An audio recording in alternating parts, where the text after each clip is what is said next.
નમસ્કાર મિત્રો, વિડીયોમાં તમારું સ્વાગત છે। તો મિત્રો તમને જણાવી દઈએ કે મૂર્તિ વિસર્જન દરમિયાન ભયંકર દુર્ઘટના, તળાવમાં ડૂબવાથી 9 લોકોના મોત।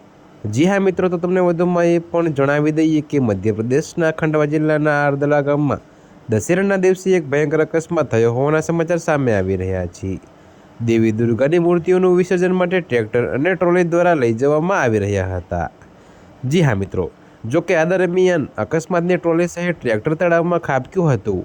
આ દુર્ઘટનામાં ડૂબવાથી 9 લોકોના મોત થઈ ગયા છે। જો કે મિત્રો, ઘટનાના સમાચાર મળતા જ પોલીસ અને સ્થાનિક રેસ્ક્યુ ટીમ ઘટના સ્થળે પહોંચી અને બચાવ કાર્ય શરૂ કરવામાં આવ્યું છે। તો મિત્રો, કહેવામાં આવી રહ્યું છે કે ટ્રેક્ટર ટ્રોલીને તળાવ પાસે બનેલા પુલ પર ઊભા રાખવામાં આવ્યા છે, પરંતુ અચાનક ટ્રેક્ટર ટ્રોલી પલટી ખાઈ ગઈ અને તેમાં સવાર લોકો તળાવમાં પડ્યા હતા। આ દુર્ઘટનામાં મોટાભાગના બાળકોના મોત થયા હોવાના સમાચાર સામે આવી રહ્યા છે। જી હા મિત્રો, તો અત્યારે હાલ માટે આટલું જ। મળીશું નવી અપડેટ સાથે, અને જો તમને અમારા વિડીયો પસંદ આવતા હોય તો વિડીયોને લાઇક, કોમેન્ટ, શેર અને અમારી ચેનલને સબસ્ક્રાઈબ કરવાનું ભૂલતા નહીં મિત્રો।